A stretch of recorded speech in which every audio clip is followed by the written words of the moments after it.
പകൽപൂരിലെ രാജുവിന്റെ കഥയാണ്. അദ്ദേഹം കുറച്ചു ദിവസം മുൻപെയാണ് തന്റെ കുടുംബത്തോടൊപ്പം പകൽപൂരിലേക്ക് ജീവിക്കാൻ വന്നത്. നല്ല സ്നേഹമുള്ളവൻ, നന്നായി പഠിക്കുന്നവൻ, എപ്പോഴും സന്തോഷമായിരിക്കുന്ന സ്നേഹമുള്ള കുട്ടി. രാജുവിനെ തന്റെ വീട്ടിൽ മാത്രമല്ല സ്കൂളിലെ എല്ലാ സാർമാർക്കും അവനെ വലിയ ഇഷ്ടമാണ്. പിന്നെ ആ സ്കൂളിൽ വളരെ ഫേമസ് ആണവൻ. ശരിക്കും രാജുവിനെ പോലെ ഒരു കഴിവുള്ള കുട്ടി ഈ മൊത്ത സ്കൂളിൽ വേറെ ആരും അല്ല. രാജു ഇങ്ങനെ തന്നെ ശ്രമിച്ചു കൊണ്ടിരിക്കണം, പിന്നെ നല്ല സ്ഥാനത്ത് എത്തണം. നന്ദി പറയൂ മോനെ. നന്ദി ടീച്ചർ. ഇന്ന് രാജുവിന്റെ അധ്യാപകൻ അവനെ ഒരുപാട് പുകഴ്ത്തി. കൊള്ളാമല്ലോ രാജു, ഇത് നല്ല കാര്യമാണല്ലോ. അതുമാത്രമല്ല, അദ്ദേഹം മറ്റൊരു കാര്യവും പറഞ്ഞു. ആ സ്കൂളിൽ രാജുവിനെ പോലെ നല്ല കുട്ടി വേറെ ആരുമില്ല എന്ന്. അത് അങ്ങനെ തന്നെ ഉണ്ടാവും, കാരണം അവൻ ആറിന്റെ മാനാണ്. കാര്യം ശരിക്കും നേരാണ്. രാജുവിന്റെ നല്ല സ്വഭാവവും പെരുമാറ്റവും കാരണം അധ്യാപകന്മാർക്ക് മാത്രമല്ല അവിടെയുള്ള കുട്ടികൾക്കും അവനെ വലിയ ഇഷ്ടമാണ്. പിന്നെ കാര്യം എന്താണെന്നാൽ അതിൽ കുറച്ച് ഇങ്ങനത്തെ കുട്ടികളും ഉണ്ടായിരുന്നു. അവർ രാജുവിന്റെ സ്വഭാവം കണ്ട് ഒരുപാട് അസൂയപ്പെട്ടു. കണ്ടോ ബാലേ, നീ ഈ രാജു ഇപ്പോഴേക്ക് വലിയ ഹീറോയെ പോലെ പെരുമാറുന്നു. ഇവനെ പെട്ടെന്ന് തന്നെ ഇവിടെ നിന്ന് ഓടിക്കണം. നീ ശരിയാണ് പറഞ്ഞത്. പതുക്കെ പതുക്കെ ഇവൻ നമ്മളുടെ കൂട്ടുകാരനെ പറിക്കുന്നേ. എന്തോ ആകെ കുഴപ്പമായി. ഒരു വശത്ത് രാജു എല്ലാവർക്കും വളരെ പ്രിയങ്കരനായിരുന്നു. പിന്നെ മറ്റൊരു വശത്ത് ഈ ചീത്ത കുട്ടികൾ അവനെ സ്കൂളിൽ നിന്നും തുരത്താൻ പദ്ധതി ഒരുക്കുകയായിരുന്നു. എല്ലാരും ശ്രദ്ധിച്ചോ, സ്കൂളിന്റെ ഹീറോ വരുന്നുണ്ട്. ആ നോക്കുന്നു. പക്ഷേ ഒരു പ്രശ്നമുണ്ട്. എന്താ?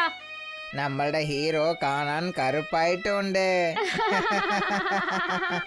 ഞാൻ നിങ്ങളുടെ അടുത്ത് ഇരിക്കാമോ? എന്താ, ഇന്ന് വളരെ സുന്ദരനായി ഈ കറുത്ത കാക്കയ്ക്ക് ആരും ഇരിക്കാൻ സ്ഥലം തന്നില്ലേ? ഇല്ല, അങ്ങനെയൊന്നുമില്ല.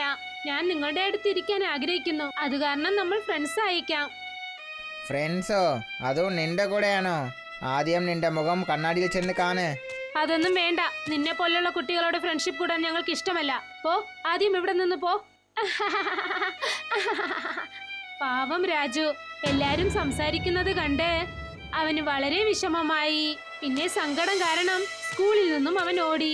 പിന്നെ ഇടയ്ക്കിടയ്ക്ക് ഇതുപോലെ സംഭവിച്ചു. അവന്റെ നിറം വെച്ച് എല്ലാരും അവനെ കളിയാക്കാൻ തുടങ്ങി. ഈ സംഭവം കാരണം രാജുവിന്റെ മനസ്സ് വിഷമിച്ചു. ഇതിനെക്കുറിച്ച് ചിന്തിച്ചുകൊണ്ട് സങ്കടത്തോടെ രാജു ഗ്രാമത്തിന് പുറത്തുള്ള കാട്ടിലേക്ക് ചെന്നത് അവന് തന്നെ അറിയാതെയായി. ആ വലിയ കാടിനകത്ത് അവൻ തനിച്ചിരുന്ന് കരയുകയായിരുന്നു. എല്ലാം എന്റെ തെറ്റാണ്. ആരും എന്റെ കൂടെ ഫ്രണ്ട്സ് ആകില്ല. അല്ല, അവരെങ്ങനെ എന്നോട് മിണ്ടാനാ? എന്നെ പോലെ കറുത്ത് ഇരുണ്ടിരിക്കുന്നവന്റെ കൂടെ ആര് ഫ്രണ്ട്ഷിപ്പ് കൂടാനാ? ഇതൊക്കെ എന്റെ തെറ്റാണ്. രാജു കരഞ്ഞുകൊണ്ടിരുന്നു. അപ്പോൾ പെട്ടെന്ന് അവന്റെ ചെവികളിൽ എന്തോ ഒരു ശബ്ദം കേട്ടോ. സമയം രാത്രിയാകാൻ തുടങ്ങി. എല്ലാ വശത്തും ഇരുട്ടുകൊണ്ട് മൂടി.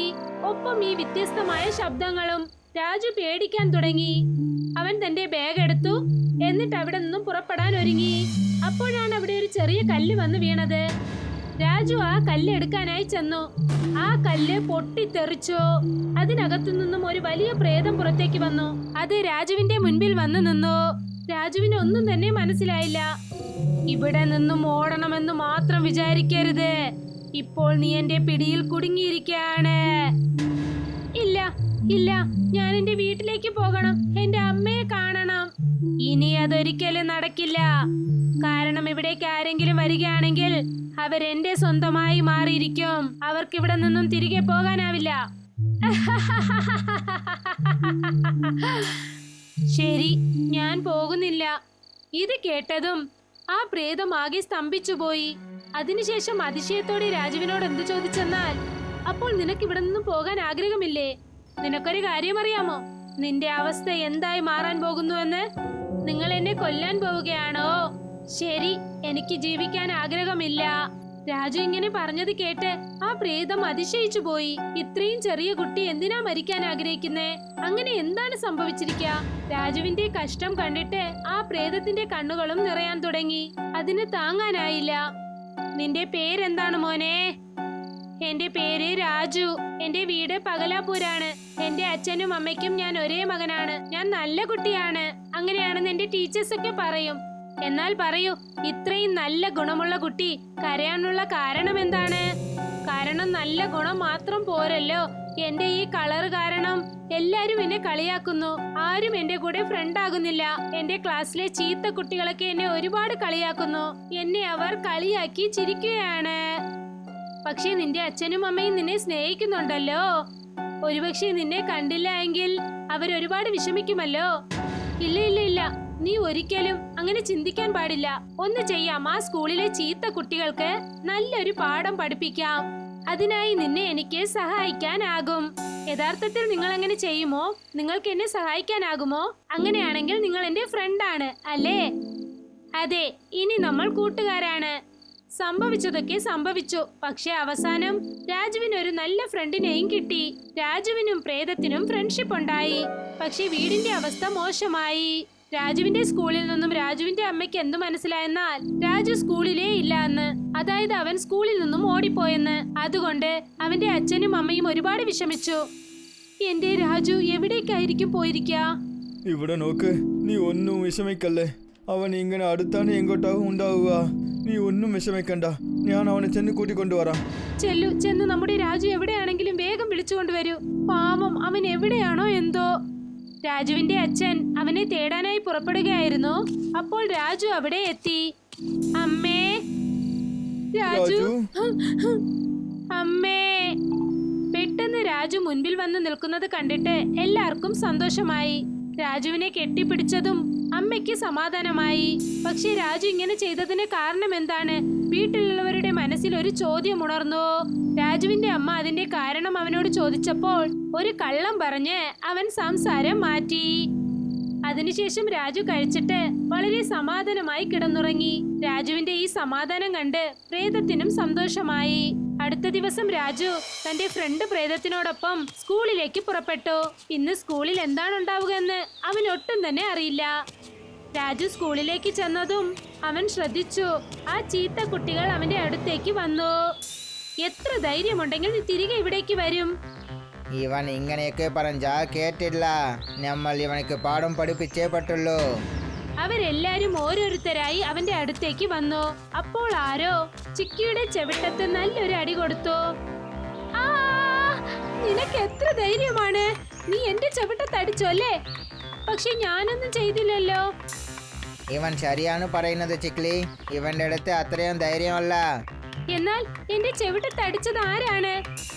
ചിക്കിയുടെ ചെവിട്ടത്ത് ആരാണ് അടിച്ചതെന്ന് അവൾക്ക് ഒട്ടും തന്നെ മനസ്സിലായില്ല. പക്ഷേ ചിക്കിയുടെ അവസ്ഥ കണ്ട് അവന് വലിയ സന്തോഷം തോന്നി. നീ വീട് ചിക്ലി, ഇവനെ ഞാൻ നോക്കിക്കോളാം. ബാല രാജുവിനെ അടിക്കാനായി മുൻപോട്ട് നടന്നു വന്നു.